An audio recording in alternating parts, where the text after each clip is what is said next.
Today, it's Live with Eliza, and we're talking about electric cars with my friend here, Connor, who is my co-host on some of our other shows here at Gateway, and with Kevin Webb from Hot Rod and Custom Garage. So we have three minds of different generations to talk about classics and electrics. Should we convert classics to electrics? Is electric good? Where's it We'll all headed? see, yeah. No, I do think that this is such an interesting conversation because we've had such a long history of cars before, and we could see where the industry is going in the future. And I think that there's a lot of interesting discussions that we can have because I think we have three differing opinions, but I think that that's all good. Not really different in a bad way, but we just have different perspectives to bring to the table. Well, I think it's important that if you're going to have a discussion on electric cars, you should have driven them.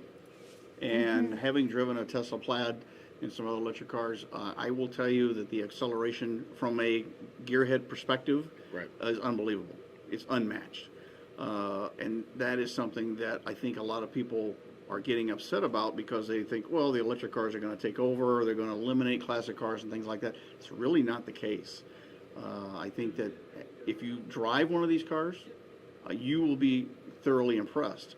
However, you will not be impressed with some of the other experiences, which is the sound and the fumes and things of that nature. So I think it's part of an interesting discussion. There's going to be a give and a pull. There's a give Absolutely. and take with this new stuff. So I guess where to start is, do you think that moving into the electric car space, that's where we could see things are going. We just saw at SEMA, there's the electric Charger and the electric Challenger that are going to be coming out, and all these things. Where do we think combustion engines are going to hold? Like, where are combustion engines going to have in the future of the car industry? Are they going to be in the car industry in 20 years? Or Yes. they going to be? They are? Yes, I think so. And the reason I think so is because a good example of and again, we're always getting back to this electric versus gas, electric versus diesel, and I think that that we need to stop that argument completely. I think that's really bad for the industry. It's bad for all the parties involved because electric cars are great, but they have a purpose. No differently than electric forklifts versus gas forklifts. Every industry uses a different form of the same piece of equipment, but some use electric to make it work, and some use gas or propane. And when you think of that, are we still going to have diesel trucks? Yes, because of the amount of power they can produce.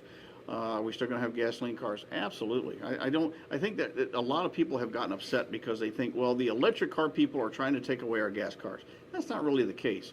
Most of the people that drive electric cars, it works for them perfectly. Me personally, would I have an electric car? Yes, Monday through Friday.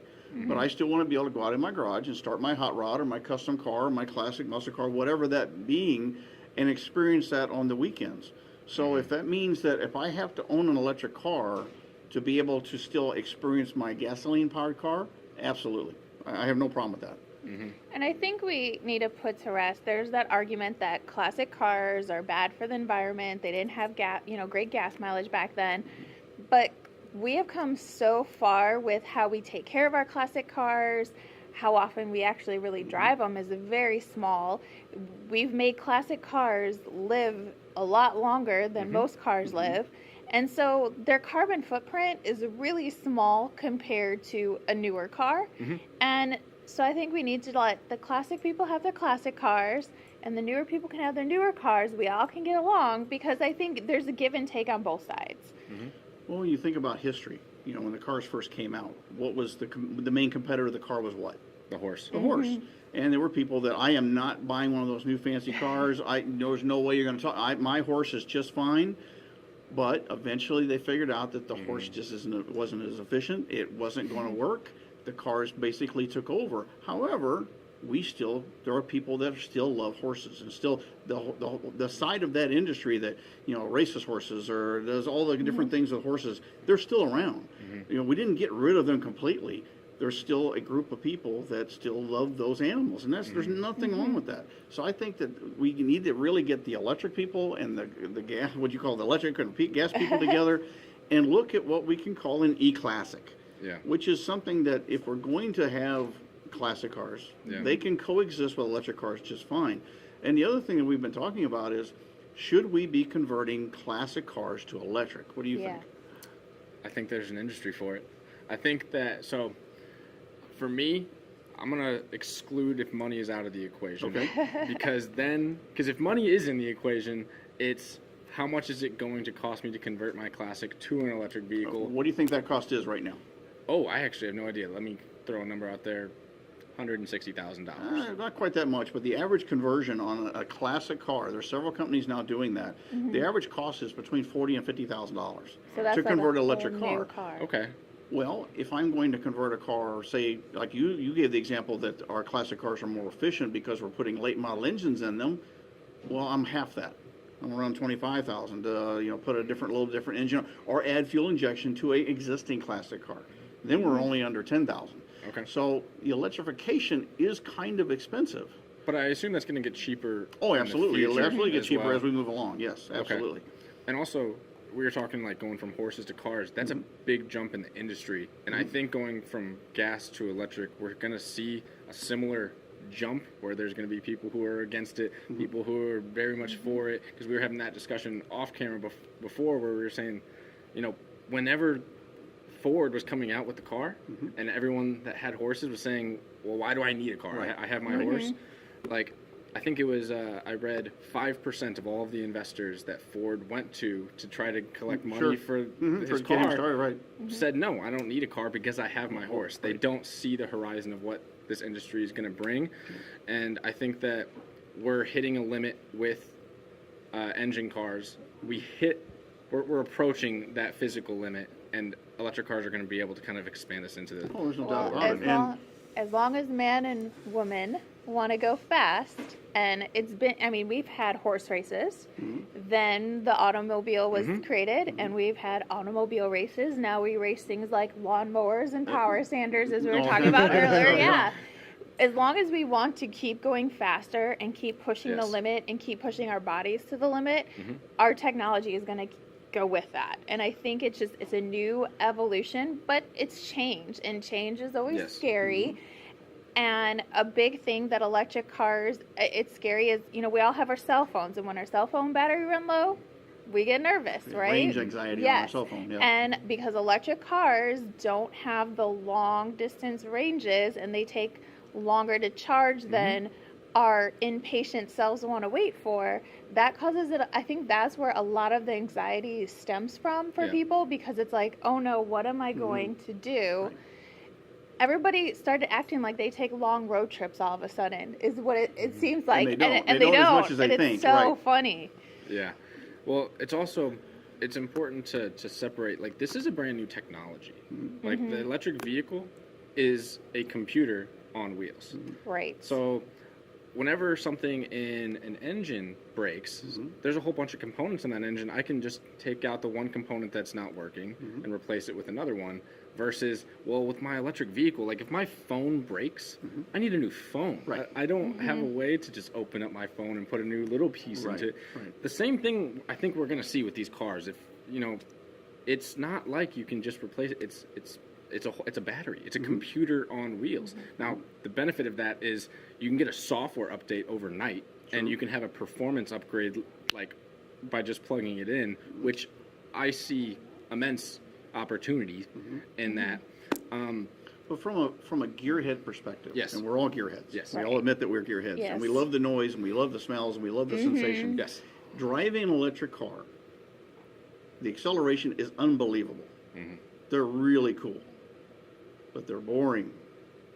They don't have that feel. They don't have that sound. Right. That's And this true. has been such an issue that I can't remember at SEMA this year. I don't know if it was Magnaflow or Borla. I don't want to give the right credit. One of these companies has already created a speaker system for the Tesla that plugs into the car, and it will let you create a sound with that car. Because as all gearheads know, we can hear something coming down the road, and we almost know what it is. Yeah. But we always do that one thing. We always turn around to see what it is. Yeah. I don't do that with electric cars. However, if I hear an electric car coming down the road and it sounds like the Jetsons, I'm going to turn my head. I'm going to go, what is that? That's really cool. So I think that part of it is going to help electric cars. It's going to help the gearheads, the hardcore gearheads that, gasoline forever and things like that. I think it's going to help that a little bit. Plus, it allows a person, as we all know, we all want to personalize our cars, whether it's wheels, tires, exhaust, whatever.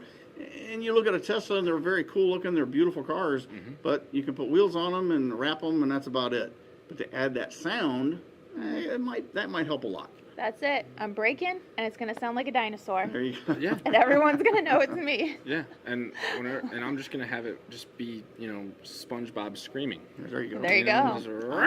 I like the Jetsons. I think it'd be kind of cool. Jetsons. So let's go back to Yes. the classic car. So if you have a classic car in your garage, Yeah. are you going to convert it to electric?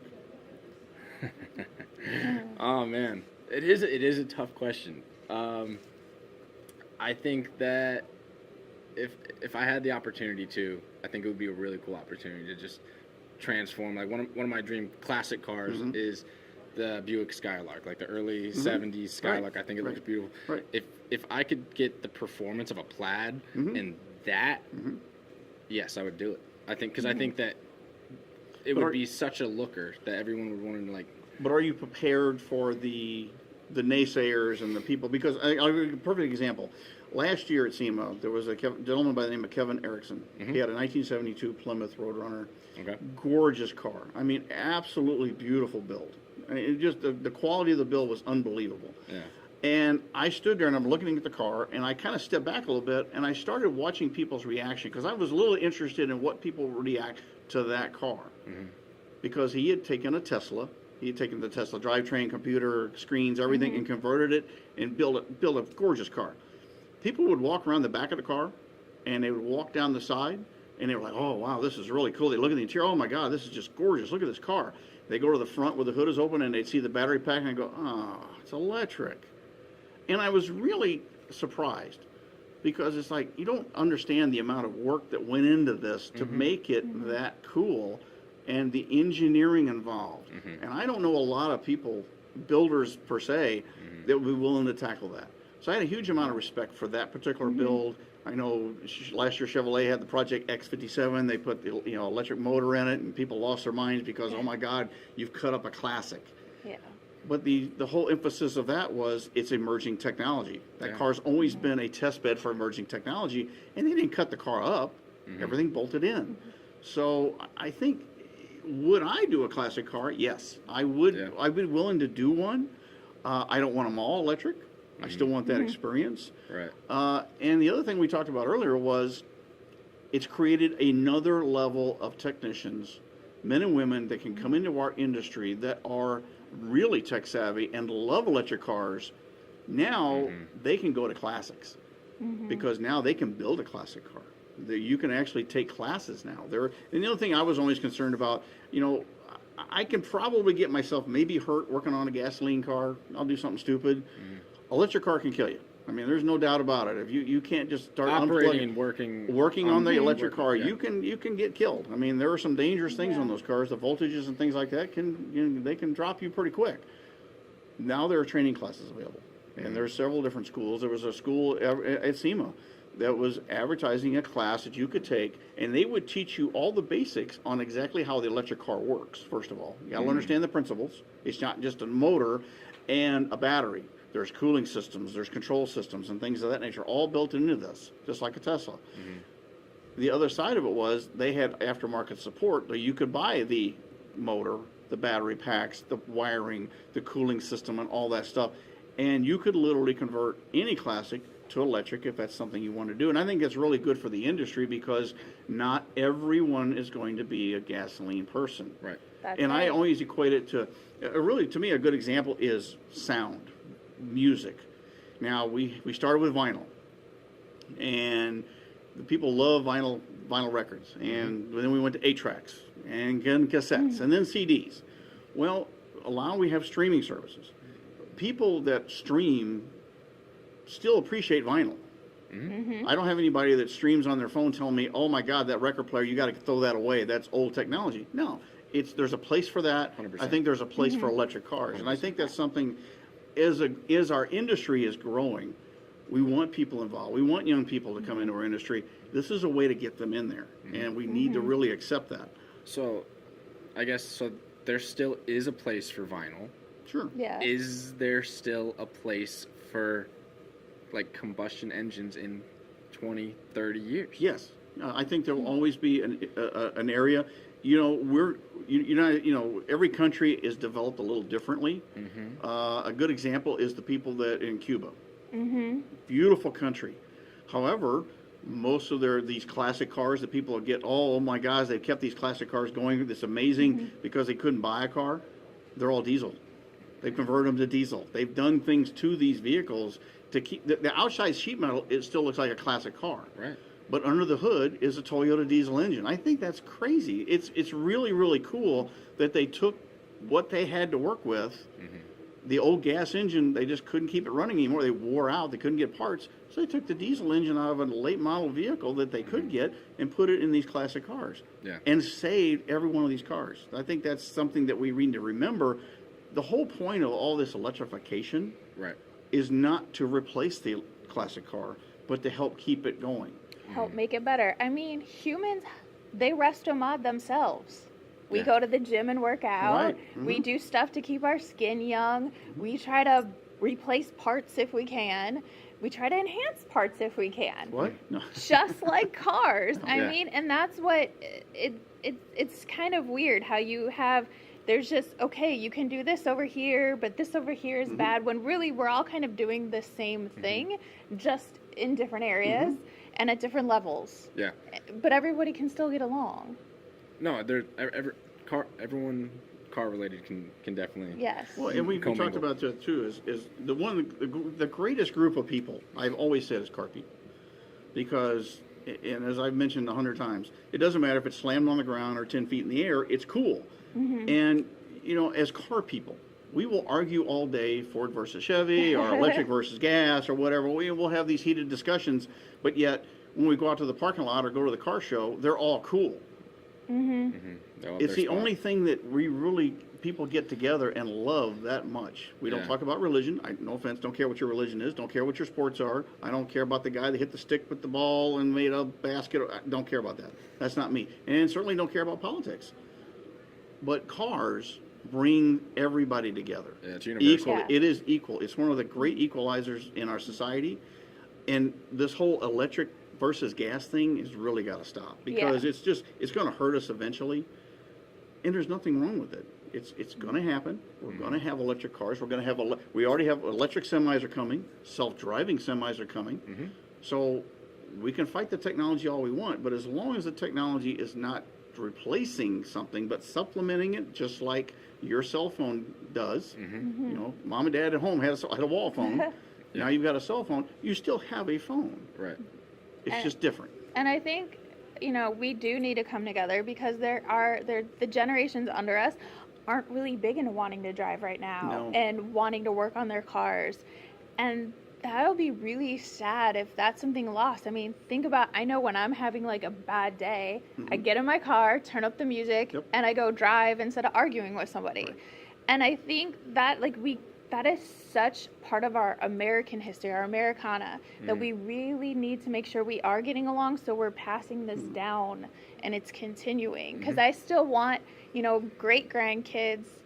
I should be alive when great grandkids come in and be like, oh, my grandma had that car, or my great grandma. Like, I want to hear like the great grandma had that car, and I want that car now. Yeah. Yeah. But do you think that there'll be modifications on electric cars? Do you think that the aftermarket industry, as you know today, and you just got a chance, you got to go to the SEMA show this year. Yes, I did. So, seeing what's available in the aftermarket, do you see that going over to electric cars? 100%. I do too. Yeah. 100%. I do too. I think it's going to be something a lot more tunable. Yeah.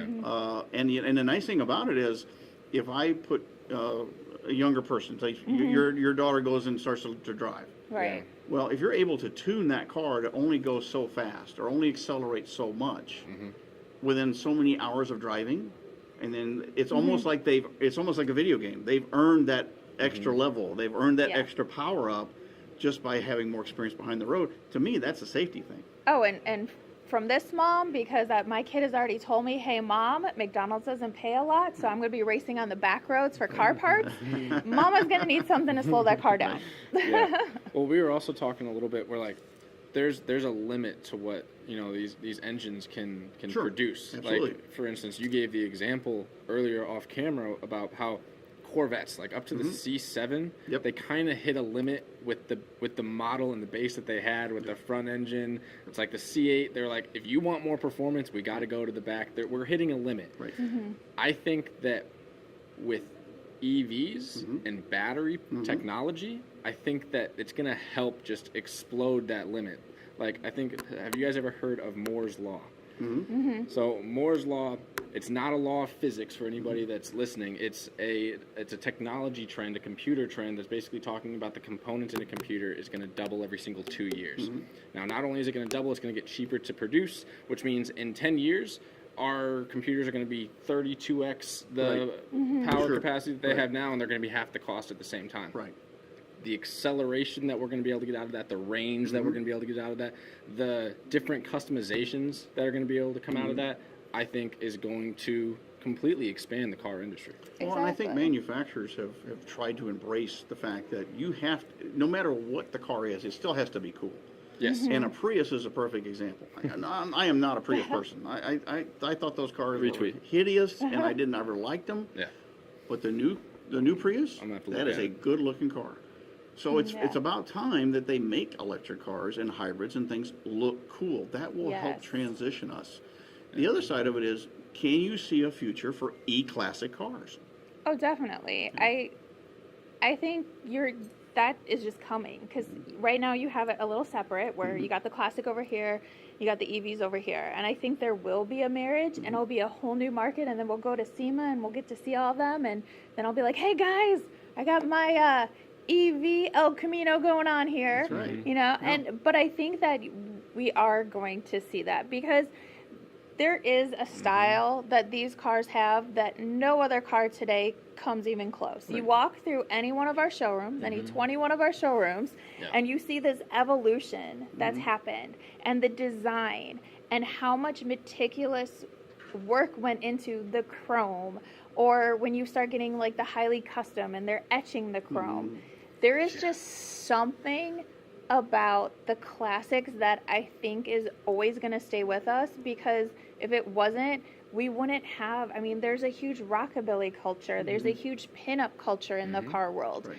That wouldn't be continuing if these weren't such an inspiration. And you kind of start seeing, like, when they released the Challenger again, they wanted to make sure the lines of the original Challenger were in there. Yes, very much so.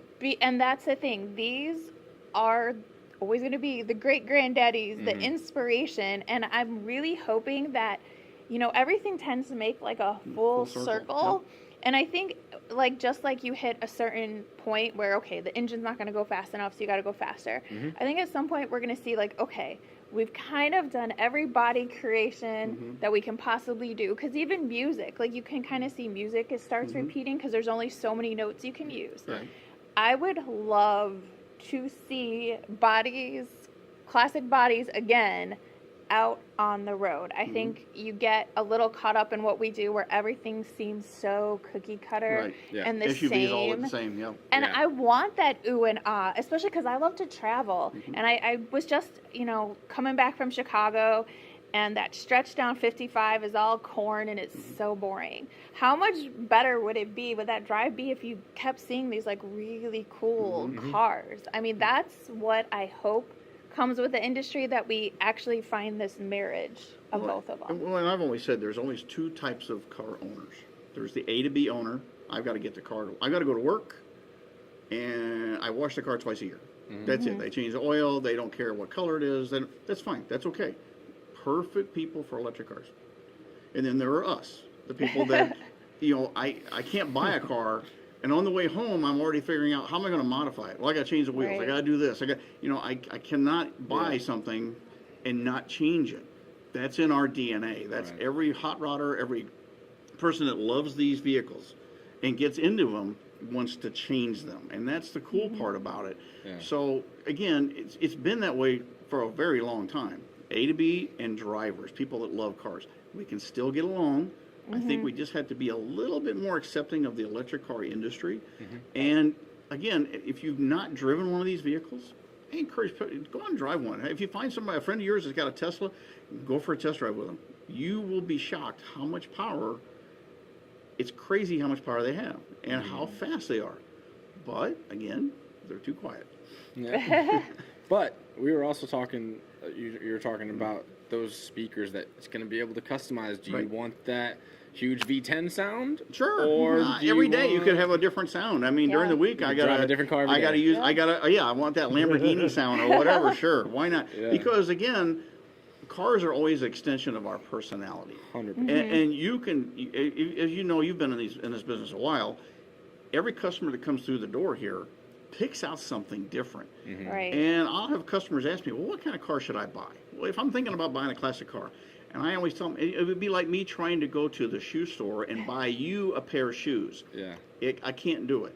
There's no way I can do that because I don't know your personality. I don't know your style that well.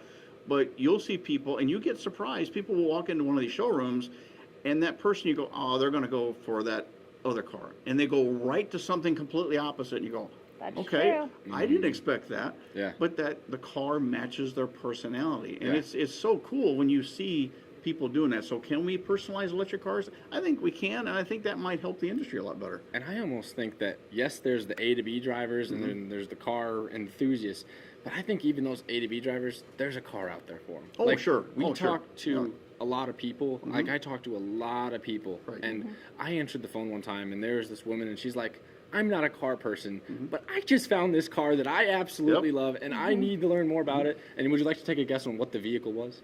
A Metropolitan National. Oh, nice, Wow. nice. Yes. And she was just like, it was a little white and purple one, and she was like, I've never cared about cars, but I need this thing. And Yeah. Well, and the other side of classic cars, and we'll step away from e-cars or e-classics for just a minute. Yeah. It's amazing. You guys just had a pair of customers not too long ago. They bought a 1955 Chevrolet. Beautiful, beautiful car. 4-door gold car. Gorgeous, gorgeous car. And these two guys were best friends. I think they've known each other since they were kids. And they both rode Harleys. They were Harley riders.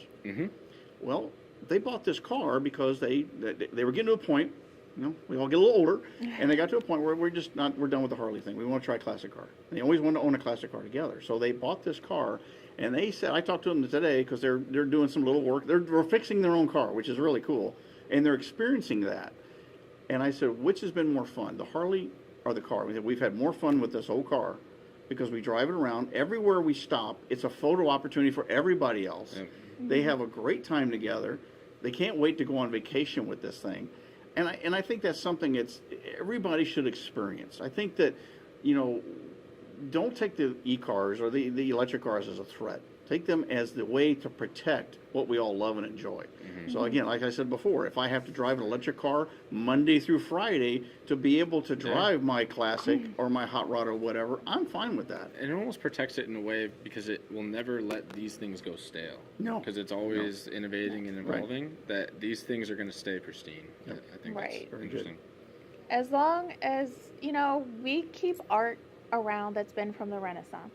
Sure. Right? Because we love how it looks. We love how it makes us feel. Cars are a work of art. They are. And so They literally are. I don't see classics going anywhere. I just see them evolving with the market. And I see them as works of art, just like, maybe we'll just see a little bit more car museums pop up. You never know, right? That's okay. But I'll be happy if it does. So. Well, if we have to go to a system where we're in a virtual world, I want to be in a classic car. I still want to be in a classic car. I don't want to have to be in a... We talked about the flying car. We've been talking about flying cars for 50 years. Yeah. We still don't have flying cars. Yeah, no, they're electric now. They're electric. And maybe that's the way it should be. Yeah. All right. Well, thank you so much for joining us for this episode of Live with Eliza.